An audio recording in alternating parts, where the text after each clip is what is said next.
معانا على التليفون الاستاذ علي حسن نائب رئيس تحرير وكاله انباء الشرق الاوسط والعملاء يعني المسؤول عن الملف القضائي البارز في هذا المجال. مساء الخير يا استاذ علي. اهلا بيك يا فندم. مساء الخير. بنرحب بحضرتك معانا وعايزين نعرف يا استاذ علي الراي العام عايز يعرف عايز يفهم لجنه الانتخابات الرئاسيه استندت الى ايه بدقه في استبعاد الاستاذ حازم صلاح ابو اسماعيل من الترشيحات الرئاسيه. اولا المختص بتحديد اذا ما كان احد الاشخاص يحمل جنسيه اجنبيه ام لا هو وزاره الخارجيه المصريه من خلال اتصالها بالدوله التي يقال ان الشخص حاصل على الجنسيه فيها. فالخارجيه المصريه خاطبت السلطات الامريكيه المختصه، ارسلت الولايات المتحده الامريكيه خطابا رسميا الى لجنه الانتخابات الرئاسيه يوم 12 ابريل الجاري، وهو اليوم التالي على صدور حكم محكمه القضاء الاداري الذي كان قد الزم وزاره الداخليه بمنح الشيخ صلاح ابو اسماعيل شهاده تفيد ان والدته لم تحصل على الجنسيه الامريكيه. السبب في ذلك هو ان والده الشيخ حازم صلاح ابو اسماعيل لم تكن قد ابلغت وزاره الداخليه المصريه بحصولها على تلك الجنسيه. المستندات الموجوده لدى لجنه الانتخابات الرئاسيه والتي اناشدها بان تعرضها وتنشرها في الصحف لازاله اي لبس تتمثل في شهاده رسميه من الخارجيه الامريكيه تؤكد ان والده الشيخ حازم صلاح ابو اسماعيل حاصله على الجنسيه الامريكيه، وايضا صوره فوتوغرافيه لجواز سفرها الامريكي الذي مكتوب فيه مدون فيه انها تحمل الجنسيه الامريكيه، وايضا بطاقه التصويت الخاصه بها للادلاء بصوتها في الانتخابات الامريكيه في ولايه لوس انجلوس. هذه المستندات الرسميه انا وغيري ناشدنا لجنه الانتخابات الرئاسيه بارسال تلك الاوراق الى وسائل الاعلام المختلفه لنشرها على نطاق واسع حتى يعلم الجميع حقيقه الامر في ضوء تلك المستندات.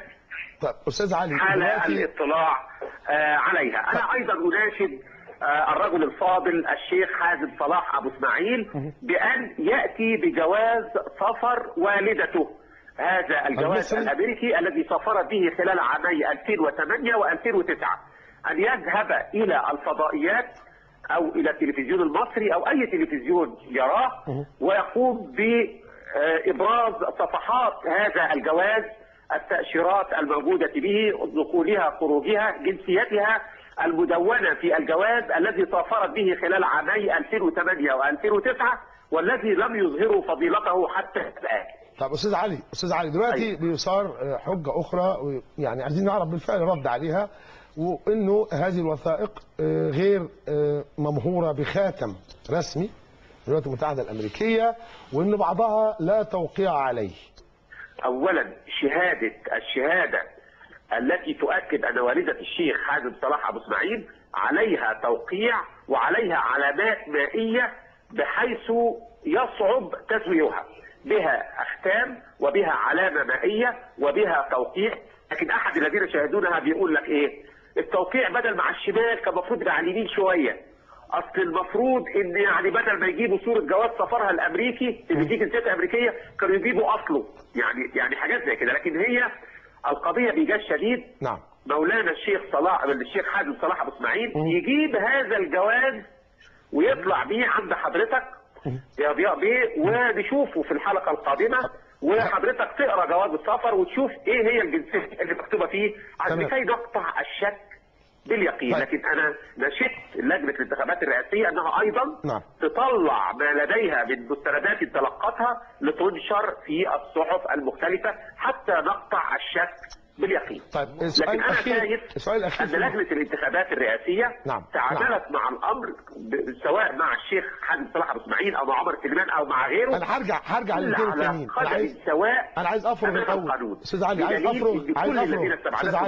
استاذ علي انا عايز افرغ حيثيات وضح الاسباب القانونيه التي ادت الى هذا الاستبعاد. طيب انا عايز افرغ الاول من قضيه الاستاذ حازم قبل ما انتقل للسؤال الاخير لقضيتين اخريتين. هل المخاطبات اللي تتلقاها وزاره الخارجيه المصريه في غير حاله الاستفسار عن جنسيه المرحومه والده الاستاذ حازم صلاح ابو اسماعيل بتكون مختومه، يعني في حاجه اسمها جوابات بتيجي من الولايات المتحده الامريكيه للخارجيه فيها اختام، وان الجوابات دي بالتحديد بتاعه والده الاستاذ حازم هي اللي ما فيهاش اختام ولا كلها علامات مائيه، وبالتالي دي الصيغه المعتمده. يعني فيها علامات مائيه لتؤكد استحاله تزويرها. طيب استاذ علي، سؤالي بقى متعلق باللي حضرتك ذكرته الان. طيب فيما يتعلق بالمهندس خيرت الشاطر واللواء عمر سليمان، نعم. ايه بقى باختصار شديد اسباب اللجنه؟ ظروفه هي نفس الظروف المماثله للاستاذ ايمن نور. الاستاذ ايمن نور كان قد اتخذ خطوه استباقيه بان اقام دعوى قضائيه امام محكمه القضاء الاداري بمجلس الدوله، والتي انتهت الى عدم احقيته في الترشح لانه لم يرد اليه اعتباره، لانه لكي يرد هذا الاعتبار ينبغي مرور 6 سنوات على انتهاء فتره قضاء العقوبه الصادرة ضده. المهندس خيرت الشاطر خد رد اعتبار عن الحكم الذي صدر ضده بجناية عام 1995. أما الحكم الذي صدر ضده عام 2007 لم يرد اعتباره بشأنه، وقد وقف حائلا أمام خوضه انتخابات الرئاسة. جماعة الإخوان المسلمين وحزب الحرية والعدالة كان قد استشعر هذا العائق القانوني، ومن ثم بادر بمرشح اخر هو الدكتور محمد مرسي رئيس حزب الحرية والعدالة لكي يخوض هذه الانتخابات. طيب استاذ علي حسن، نائب رئيس تحرير وكالة انباء الشرق الاوسط والمسؤول عن الملف القضائي، اشكر حضرتك شكرا جزيلا.